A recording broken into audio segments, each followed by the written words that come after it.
आपल्या जादुई गोलंदाजीच्या बळावर भल्या भल्या फलंदाजांना पाणी पाजणारा ऑस्ट्रेलियन गोलंदाज शेन वॉर्न याचे 4 मार्च 2022 रोजी हृदयविकाराच्या झटक्याने मृत्यू झाला होता. मात्र असे असले तरी तब्बल 3 वर्षांनंतर या मृत्यू प्रकरणात धक्कादायक खुलासा करण्यात येत आहे. थायलंडमधील एका व्हिलामध्ये शेन वॉर्न मृत अवस्थेत आढळून आला होता. त्यावेळी कर्तव्यावर असलेले पोलीस अधिकारी यांना शेन वॉर्न यांच्या डेड बॉडीजवळ कामाग्रा नावाच्या औषधाची बाटली मिळाली होती.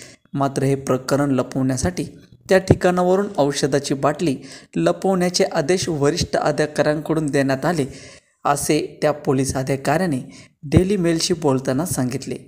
कामाग्रा हे औषध इरेक्टाईल डिसफंक्शनवर उपचार करण्यासाठी वापरले जाते. हे औषध व्हायग्रासारखे औषध आहे.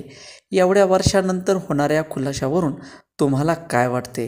तसेच क्रिकेटच्या दुनियेवर आपल्या जादुई फिरकीनं अधिराज्य गाजवणाऱ्या महान गोलंदाज शेन वॉर्नची सर्वात उत्कृष्ट गोलंदाजी तुम्हाला कोणाविरुद्ध आठवते? आम्हाला कमेंट बॉक्समध्ये नक्की कळवा आणि आमच्या पेजला फॉलो करा आणि यूट्यूब चॅनलला सबस्क्राईब करायला विसरू नका. धन्यवाद.